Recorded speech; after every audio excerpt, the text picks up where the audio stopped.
Et comme chaque mois, c'est notre rendez-vous transformation avec Arnaud de Malocène. Bonjour. Bonjour. Oui. Vous êtes directeur du développement chez Boson Project et vous m'avez amené donc ce mois-ci le colonel Thibault Lagrange. Bonjour. Bonjour. Vous êtes chargé de mission au service de la transformation de la gendarmerie nationale.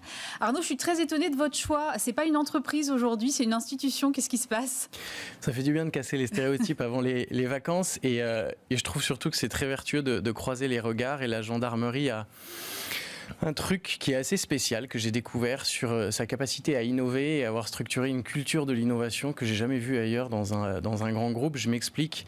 On voit beaucoup de grands groupes qui, pour se transformer et pour innover, créent on va appeler ça les Fab Labs, qu'on voit un peu partout, qui coûtent des millions, qui sont accolés aux entreprises, qui sont pas au cœur de l'entreprise, qui produisent des résultats en termes de communication sûrement, en termes de résultats d'innovation par rapport aux sommes investies, c'est plus douteux. Ça veut pas dire que c'est pas bien, mais en tout cas ça fonctionne pas très bien. Et la gendarmerie, je trouve qu'ils ont pris le contre-pied inverse. Ils ont misé un peu sur la débrouillardise du gendarme, et en quelques années, alors le colonel le présentera mieux que moi, mais ils ont structuré une culture de l'innovation qui fait que l'innovation est au cœur de la gendarmerie. Et à tous les niveaux. Et donc ils ont à la fois des résultats et à la fois une culture hyper puissante qui permet et qui fait que voilà, vous avez plein j'appelle ça moi les corsaires dans l'entreprise, qui sont en capacité de remettre en cause, d'innover, et vous en avez à tous les niveaux, et ça essaime de plus en plus. Donc je trouve que c'est finalement un exemple assez génial qui casse les stéréotypes, parce qu'on pourrait s'imaginer que militaire, que gendarmerie, que cadre réglementaire, voilà. Et en fait, il y a un contre-pied assez génial et plein de leçons à tirer pour les entreprises.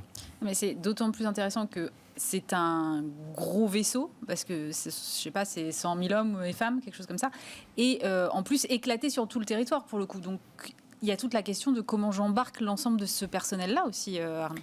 Mais c'est justement la manière dont ils s'y sont pris, de miser sur les gendarmes. Ils auraient pu faire le Fab Lab de la gendarmerie, ça aurait été super dans les communications du ministère, etc. Mais embarquer 100 000 personnes justement sur tout le territoire, eux, ils ont préféré finalement que chacun puisse être son propre petit Fab Lab et créer une culture de la confiance. Et c'est ça que je trouve assez génial, c'est que aujourd'hui, la gendarme, si elle veut créer des Fab Labs, en fait, ça fonctionnera parce qu'en plusieurs années, ils ont créé une culture de la confiance qui fait que chacun ose, et que la gendarmerie a acquis une maturité en termes d'innovation, que vous irez plus facilement vers des innovations de rupture, vers des remises en cause un peu plus profondes.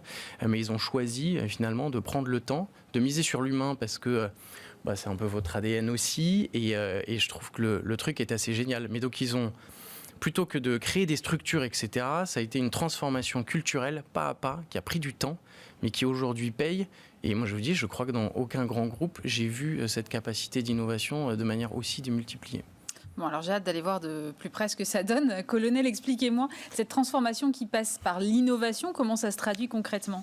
En fait, je crois que c'est un long chemin, mais c'est déjà une tradition chez nous, et une tradition qui a été, rendue un peu obligatoire par notre organisation. La gendarmerie, vous l'avez dit, c'est 100 000 femmes et hommes, civils et militaires, sur 4 000 unités environ, 3 000 présences, 3 000 casernes en métropole et outre-mer. Et donc, on fête d'ailleurs, j'en profite, le 300e anniversaire de la présence de certaines brigades de gendarmerie dans les communes en ce moment. Donc, il y a des communes qui hébergent une gendarmerie depuis 300 ans. Et donc, il y a des brigades qui sont assez reculées et qui, quand elles sont face à une situation de crise qui peut arriver, doivent avoir les premiers réflexes le temps que la cavalerie arrive, ou que le commandement puisse mettre à disposition des moyens. Donc il y a une grosse culture de la débrouillardise dans la gendarmerie, et le gendarme essaye de faire face à un peu tout, et c'est un petit peu tout faire. C'est le système D, quoi. On se débrouille et ensuite on industrialise. Donc ça, c'est un peu la culture de la gendarmerie, et on avait depuis assez longtemps aussi une culture scientifique qu'on est en train d'amplifier, et j'y reviendrai sans doute parce que je crois que ça fait partie un peu des sujets qui vous intéressent. Ouais. On avait des scientifiques en gendarmerie qu'on recrute, qu'on forme en interne pour pouvoir développer nos propres systèmes. Vous avez des maisons, des grosses organisations qui ont des missions qui évoluent avec le temps et en fonction du contexte. La gendarmerie, effectivement, elle fait face à son contexte, à un contexte qui change, à des territoires qui évoluent, qui se numérisent, et en même temps, la mission reste la même. Il faut être capable, dans ce contexte changeant, de toujours sécuriser des territoires, de sécuriser des personnes et des biens, et donc il faut être en phase avec son temps. Donc je crois qu'on fait partie des quelques organisations organisation qui arrive à être complètement héritière des valeurs et de traditions et d'une histoire, tout en se modernisant, donc sans perdre son âme, tout en faisant sa mission, mais dans un contexte qui se modernise en permanence. Donc cette transformation, elle a toujours été un peu dans l'ADN de la gendarmerie, à travers plusieurs aspects. Naturellement, la transformation technologique, c'est la première à laquelle on pense, c'est identifier des technologies de rupture et puis les utiliser pour être plus efficaces, mais également de la transformation ou de l'innovation qui nécessite pas d'être un géotrouve-tout pour pouvoir être mise en place. C'est une transformation des usages. C'est avec une technologie qu'on connaît, identifier des nouveaux usages qui pourraient permettre d'être des problèmes qui seraient résolus par cette technologie, ou une transformation des organisations. Forcément, on a une vraie contrainte en gendarmerie, c'est le facteur d'échelle. Quand on a une bonne idée pour un gendarme, il faut faire fois 100 000. Ou quand on a une bonne idée pour une caserne, c'est une grosse problématique. 3 000. Et ne serait-ce que financièrement, c'est un vrai problème. Pour communiquer entre nous, c'est un vrai problème. Donc on est bien obligé d'innover, de trouver des nouvelles organisations et des nouvelles solutions. Mais comment vous faites remonter ces innovations ? Alors, on a plusieurs dispositifs. On a déjà une innovation, naturellement, comme dans toute entreprise, qui est assez centralisée et qui est assez dirigée et qui vient du haut vers le bas, donc de notre directeur général. Donc, on s'est complètement organisé avec, effectivement, un conseil scientifique. Il y a un conseil scientifique qui organise de la recherche. On essaye d'être présent dans tous les aspects de l'innovation, de la recherche. Donc, on a des gendarmes qui sont engagés dans des doctorats. On a des élèves gendarmes ou des gendarmes qui sont en formation en école d'ingénieurs et qui travaillent dans les laboratoires ou qui travaillent chez nous à des nouveaux sujets. Et cette recherche, elle est complètement orientée de façon à avoir un bienfait à moyen terme pour la gendarmerie. Ensuite, on articule cette recherche avec une démarche capacitaire. L'objectif, c'est que quand on trouve quelque chose, on puisse directement faire bénéficier ou à le plus court terme possible nos gendarmes. Donc, on a à la direction générale un pôle capacitaire qui, dès que la recherche commence à organiser, à trouver, à prototyper, on lance un projet pour pouvoir le matérialiser, l'industrialiser et le développer. Et donc, dans cette recherche capacitaire, on est complètement structuré sur un modèle, d'ailleurs, dont on s'est inspiré au fil du temps de la Délégation Générale pour l'Armement, la DGA, avec des cohérences, des capacités à conserver. Donc, on a des grandes capacités. Il y a des officiers qui sont en charge de ces capacités, de les maintenir, de les développer ou d'en acquérir de nouvelles. Et dans ces capacités, on lance des projets et où on y met des gendarmes qui sont soit chefs de projet fonctionnel métier, soit chefs de projet technique. Donc, vous avez la recherche, vous avez ce pôle capacitaire, ces gestions de projet. Et donc, ça, c'est une innovation qui est assez centralisée. Parallèlement à ça, comme je vous l'ai dit, cette culture un peu de la débrouillardise en gendarmerie fait qu'on avait pas mal de gendarmes qui avaient toujours une bonne idée pour résoudre un petit problème local. Et on avait un slogan assez fort, la gendarmerie, c'est une force humaine. Et en fait, effectivement, on s'est dit que si on pouvait capitaliser sur les bonnes idées des 100 000 femmes et hommes qui composent la gendarmerie, on était un réservoir incroyable d'idées, un réservoir incroyable d'innovation. Donc, en 2007, on a développé un process autour de ça pour capter les bonnes idées du terrain, les faire remonter, valoriser les hommes et les femmes qui en avaient des idées. Et puis, quand elles étaient à propos et vraiment utiles à la collectivité, parce qu'elles sont toujours utiles localement, mais il faut qu'elles soient utiles à la collectivité, d'être capable de les industrialiser, de les développer. Donc, on a quelque chose qu'on appelle les ateliers de la performance, qu'on est en train de repackager un petit peu. Ce sont des ateliers d'innovation aujourd'hui. Et on a, depuis 2007, plusieurs milliers de bonnes pratiques qui sont remontées. Je crois que c'est plus de 3000 participants depuis 2007. On a plus de 700 mesures qui ont été complètement généralisées à toute la gendarmerie. Ah oui, et on a développé comme ça des innovateurs qui nous amènent des idées qu'on industrialise. D'accord. On a d'ailleurs créé une communauté des innovateurs parce qu'on aimerait bien que les 100 000 participent. Alors les 100 000 participent avec le cœur naturellement, mais dans les faits, on a des serial innovateurs, on a des gendarmes qui produisent un petit peu chaque année. Et donc on a aussi créé cette communauté des innovateurs pour les valoriser avec différents niveaux dans la communauté en fonction de l'importance de leur projet. Sur quoi ça aboutit concrètement ? Qu'est-ce qu'ils vous proposent ? Vous avez des exemples ? Oui. Alors, j'ai tout un tas d'exemples. Ça peut aller d'équipements, par exemple, de bonnes idées. Alors, je vais vous donner un exemple très concret. Par exemple, un gendarme qui a besoin qui est en montagne, qui a besoin de se protéger parce qu'il va intervenir, il y a un gilet pare-balles et en même temps il lui faut un baudrier pour faire son escalade. Il y a un prototype qui a été développé de gilet pare-balles entièrement adapté à l'escalade qui permet, quand on est équipé gilet pare-balles, d'être en même temps être capable de grimper à un balcon en sécurité ou d'aller en montagne en sécurité. On a par exemple un logiciel qui aujourd'hui a été ouvert au grand public qui s'appelle Tranquility mobilité vacances. Chaque fois que vous partez en vacances, vous pouvez effectivement indiquer à la police ou à la gendarmerie que vous vous absentez pour que des patrouilles soient faites à proximité de votre domicile. Il y a un gendarme qui a dit que c'était quand même un peu compliqué à chaque départ de patrouille de mémoriser toutes les maisons pour faire ses patrouilles, et il a développé une application pour géolocaliser automatiquement, faire changer la couleur des maisons en fonction de si elles avaient été visitées depuis longtemps, plus de 24 heures ou moins de 24 heures par les gendarmes, de façon à faciliter le travail. Et ce logiciel-là, cette bonne idée, elle a été captée, entièrement industrialisée en centrale, parce qu'il fallait la réécrire pour que les protocoles soient supportables, industrialisables, etc. Mais aujourd'hui, la totalité des policiers bénéficient, des policiers et des gendarmes utilisent cette application OTV, et donc rendent service aux citoyens qui peuvent déclarer leur absence et être sûrs que leur maison sera surveillée pendant leurs absences. Donc il y a des mesures locales qu'on valorise toujours, parce que c'est des gendarmes qui, en plus de leur travail, essayent de réfléchir au bien de la collectivité. Et ça, rien que pour ça, ils doivent en être remerciés, on les valorise. Mais en même temps, parfois, il y a des mesures qui peuvent être complètement généralisées, qui peuvent être développées pour tous, pour le bien de toute la collectivité. Donc vous voyez, il y a cette innovation un peu dirigée en centrale. Il y a cette innovation participative, spontanée de nos gendarmes, qui est quand même assez importante. Et parfois, on mixe un petit peu les deux. Donc je vais vous donner un autre exemple. On a une innovation qui vient du terrain, et puis en fait, on veut lui donner un peu plus d'essor ou un peu plus de visibilité. Et donc le central essaye de trouver des dispositifs pour augmenter la puissance ou l'efficacité de cette innovation. On a, il y a quelques années, un gendarme qui est devenu depuis un serial innovateur, qui est en peloton de gendarmerie de haute montagne dans l'Isère, et qui en avait un peu marre d'avoir des coups de téléphone systématiquement quand la nuit tombait, de gens qui étaient partis se promener en montagne et qui appelaient quand ils étaient perdus, mais qui attendaient. En fait, ils essayaient d'abord de s'en sortir eux-mêmes, et quand ils appelaient, il faisait nuit et c'était difficile de les retrouver.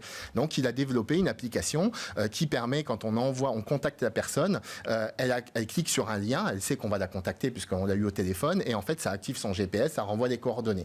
Donc on s'est dit, tiens, partant de là, ça pourrait être utile pour tout un tas de choses.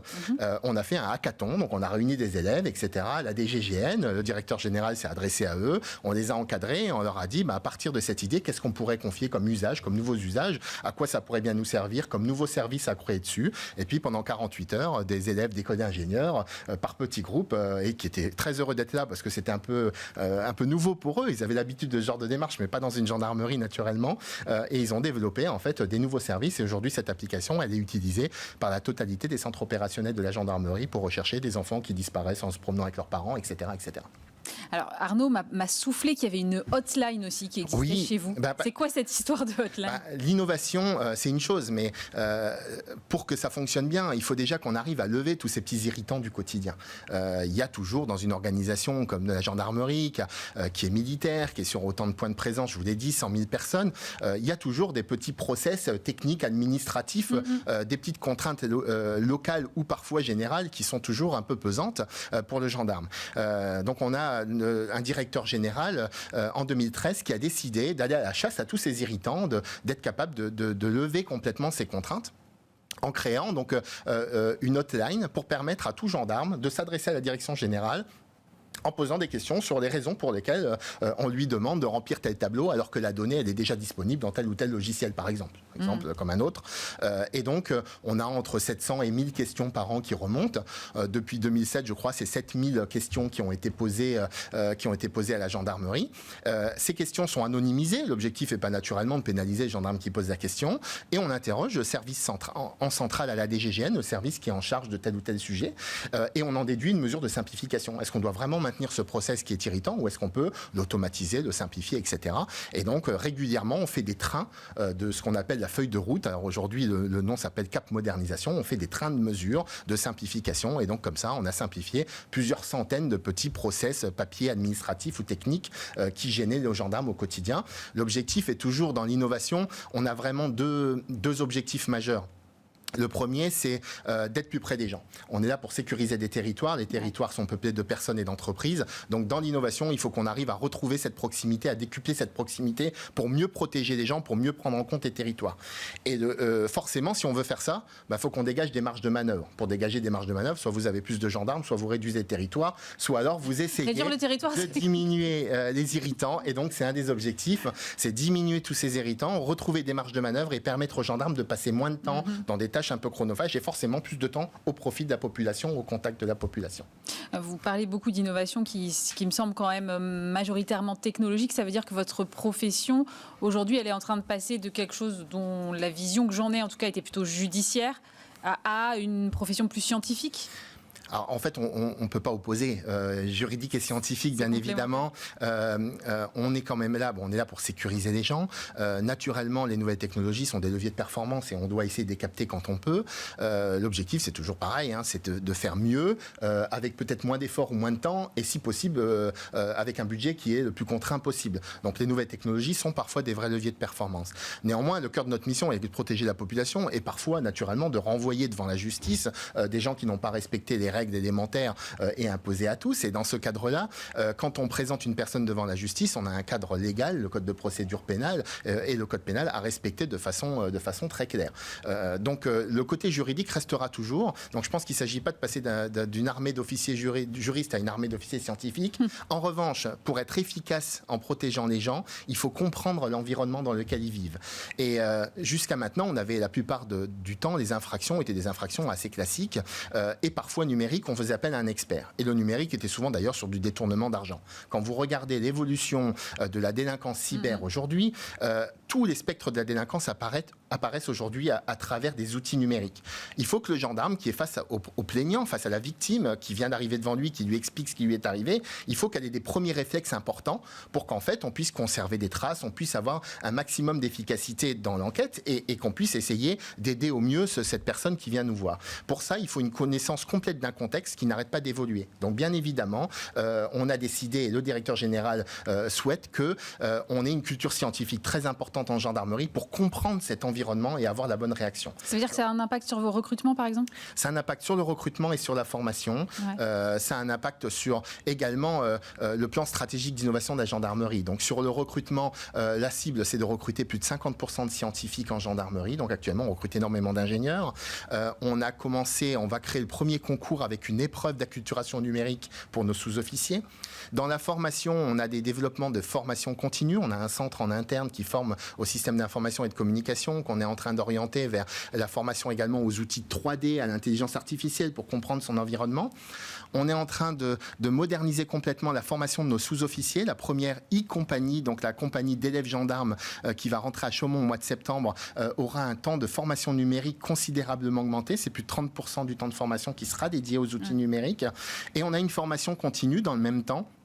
On essaye d'acculturer tout au long de la vie parce que le contexte est mouvant mais très rapidement. On a créé par des enseignements à distance, par des séminaires, on essaye de former au numérique l'ensemble de nos personnels. Tout récemment, 90 000 personnes de gendarmerie ont suivi un MOOC sur l'intelligence artificielle qui a été développé par Open Classroom et par l'Institut Montaigne et on l'a fait suivre par plus de 90 000 personnels pour comprendre les enjeux de cette technologie dans la vie du quotidien. Pour le monde cyber, par exemple, ça nécessite aussi une innovation d'organisation. Le monde cyber, jusqu'à maintenant, était un monde annexe. Aujourd'hui, c'est un espace de vie complet. Il y a des jeunes qui passent plus de temps dans le cyberespace que dans leur vraie vie, j'allais dire quasiment. Le directeur général a décidé tout récemment la création d'un commandement de la gendarmerie du cyberespace qui vise à protéger les biens et les personnes dans le cyberespace avec de la prévention, de l'accompagnement, de l'accueil, de l'investigation et des enquêtes. Faire comme dans les territoires classiques que nous protégeons, nous devons protéger également les Français qui seraient dans le cyberespace. Comment vous arrivez à faire ruisseler cette culture ? Parce que vous êtes un corps qui est très éclaté, notamment sur le territoire. C'est parce que justement, il y a cet esprit de corps de la gendarmerie ? Oui, l'innovation participative, les gens en parlent, parce que toute brigade potentiellement à un moment donné a participé, mais on a également une capacité à alterner des temps de présence dans un domaine très technique ou dans un domaine terrain. C'est mon cas, par exemple. Je suis aujourd'hui au service de la transformation.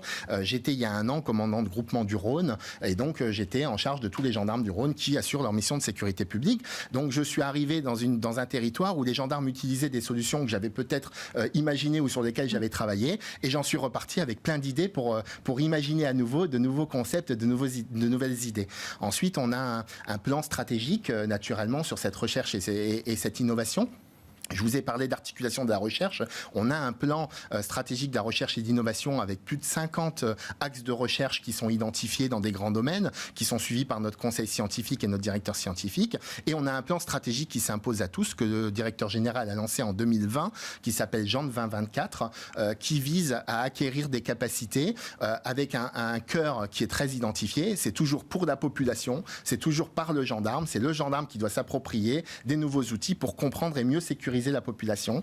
Et on a 4 piliers qui sont 4 axes d'effort que je peux vous livrer. Donc le premier pilier, c'est offrir une offre de sécurité sur mesure. C'est identifier comment on doit protéger différemment les territoires en fonction de leurs caractéristiques, les populations en fonction de leurs caractéristiques, des entreprises, petites entreprises, grandes entreprises, les élus, les citoyens, les écoles. Offrir une vraie offre de sécurité sur mesure. Donc on a décliné tout un tas de projets dans ce cadre-là.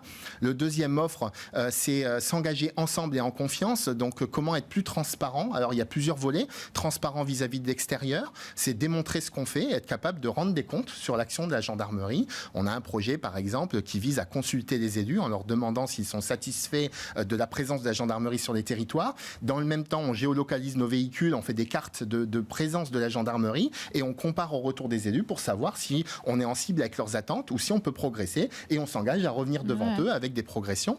Donc ça, c'est vraiment la transparence sur notre action. On a devoir de transparence en interne aussi, c'est-à-dire quand on est éclaté, comme vous le questionniez, sur plus de 3000 présences, 3000 points de présence, il faut qu'on puisse assurer aux gendarmes qu'ils sont gérés avec équité, avec transparence. Donc on a un vrai levier de transformation de nos ressources humaines, avec notamment le recours à l'intelligence artificielle pour essayer de gagner du temps, essayer d'imaginer des nouvelles solutions. Donc c'est un levier très important.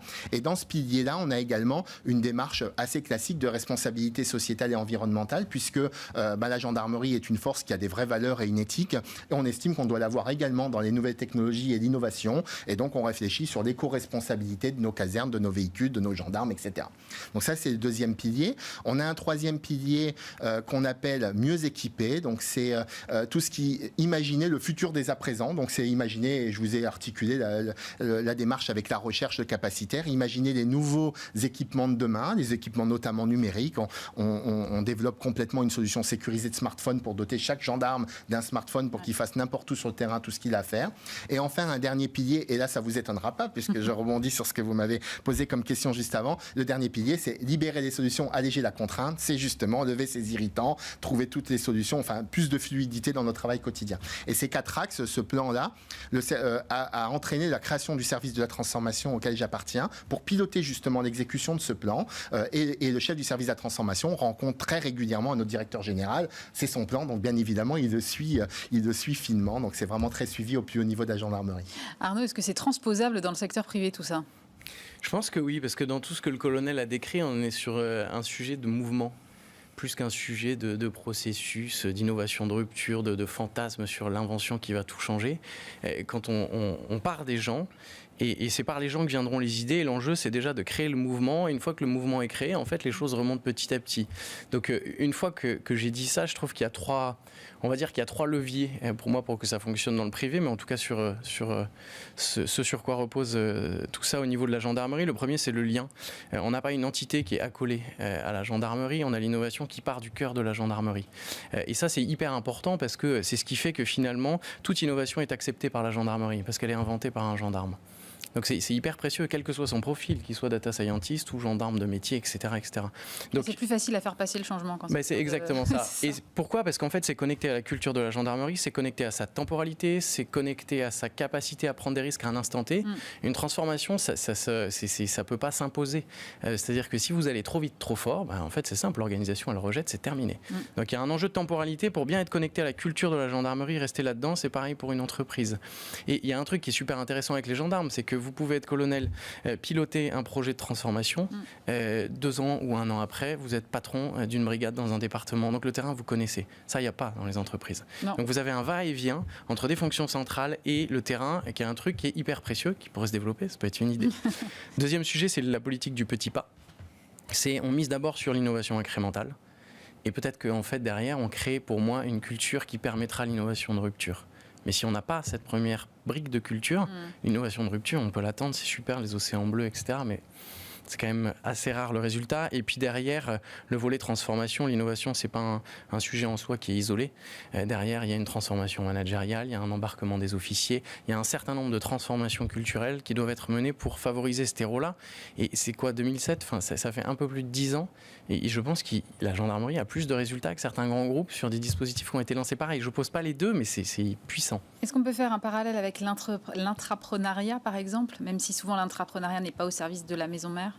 Oui, alors oui, il y a effectivement l'intrapreneuriat, comme on a pu le connaître, qui n'était pas tout à fait lié à la maison mère. Aujourd'hui, on voit de plus en plus de dispositifs d'intrapreneuriat qui se créent dans les entreprises, qui sont ponctuels, pour trouver des solutions comme ça. Donc vous avez des grands groupes qui se disent il faut plus d'autonomie sur un vol aérien pour mes PNC et créer ce qu'ils vont appeler des task force avec du personnel, du sol, un pilote, du siège en transverse pour trouver une solution, craquer un sujet, pousser les murs et le faire de manière un peu plus sécurisée. Donc on voit des dispositifs d'entrepreneuriat qui se lèvent comme ça. La seule condition, et c'est ce qui est puissant dans la gendarmerie, c'est qu'il faut une direction générale qui soutient ça à fond et qui, quand les murs sont poussés, ancre le fait que les murs soient poussés. Et s'il n'y a pas de direction générale qui soutient ça de manière durable, là on parle de plusieurs directeurs généraux de la gendarmerie, c'est pas un seul.